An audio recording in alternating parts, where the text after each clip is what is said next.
The new government, which assumed office barely a month ago, inherited an economy in deep crisis. The balance of payments situation is precarious. International confidence in our economy was strong until November 1989, when our party was in office. However, due to the combined impact of political instability witnessed thereafter, the accentuation of fiscal imbalances and the Gulf crisis, there was a great weakening of international confidence.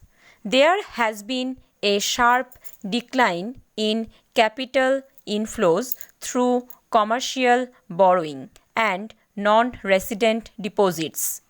As a result, despite large borrowings from the International Monetary Fund in July 1990 and January 1991, there was a sharp reduction in our foreign exchange reserves. We have been at the edge of a precipice since December 1990 and more so since April 1991.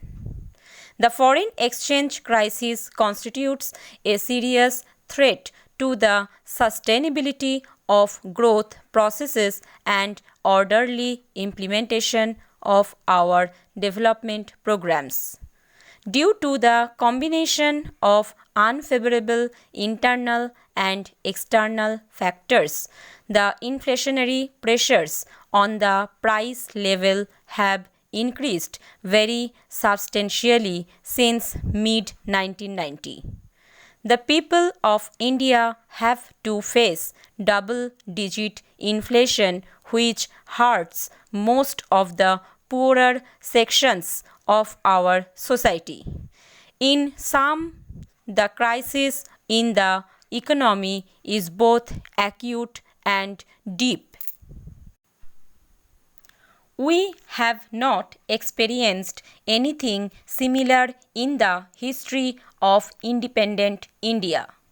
The origins of the problem are directly traceable to large and persistent macroeconomic imbalances and the low productivity of investment. In particular, the poor rates of return on past investments.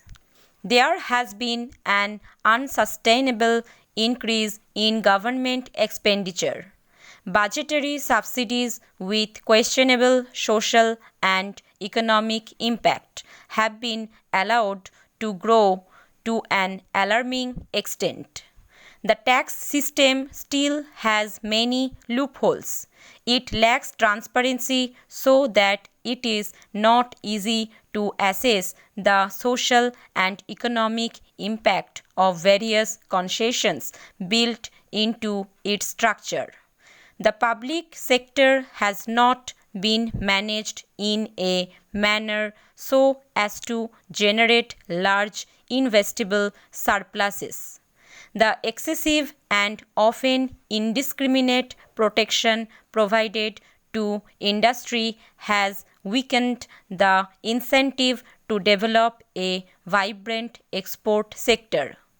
It has also accentuated disparities in income and wealth. It has worked to the disadvantage of the rural economy. The increasing difference between the income and expenditure of the government has led to a widening of the gap between the income and expenditure of the economy as a whole. This is reflected in growing current account deficits in the balance of payments. The crisis of the fiscal system is a cause for serious concern. The fiscal deficit of the central government, which measures the difference between revenue receipts and total expenditure, is estimated at more than 8% of GDP in 1990-91, as compared with 6% at the beginning of the 1980s and 4% in the mid-1970s. This fiscal deficit had to be met by borrowing. As a result, internal public debt of the central government has accumulated to about 55% of gross domestic product (GDP). The burden of servicing this debt has now become onerous. Interest payments alone are about 4% of GDP and constitute almost 20% of the total expenditure of the central government. Without decisive action now, the situation will move beyond the possibility of corrective action.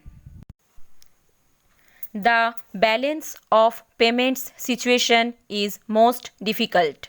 The current account deficit, which was about 2% of GDP for several years, is estimated to be more than 2.5% of GDP in 1990-91. These persistent deficits, which were inevitably financed by borrowings from abroad, have led to a continuous increase in external debt, which, including non-resident Indian (NRI) deposits, is estimated at 23% of GDP at the end of 1990-91. Consequently, the debt service burden is estimated at about 21% of current account receipts in 1990-91. These trends were stretched to a breaking point on account of the Gulf crisis last year. The balance of payments has lurched from one liquidity crisis to another since December 1990. The current level of foreign exchange reserves in the range of Rs 2,500 crores would suffice to finance imports for a mere fortnight. The price situation, which is of immediate concern to the vast mass of our people, poses a serious problem as inflation has reached a double-digit level. During the fiscal year ending 31st March 1991, the wholesale price index registered an increase of 12.1%, while the consumer price index registered an increase of 13.6%. The major worrisome feature of the inflation in 1990-91 was that it was concentrated to essential commodities. The prices of these commodities rose in spite of the 3 good monsoons in a row and hence the 3 successive bumper harvests. Inflation hurts everybody, more so the poorer segments of our population whose income are not indexed.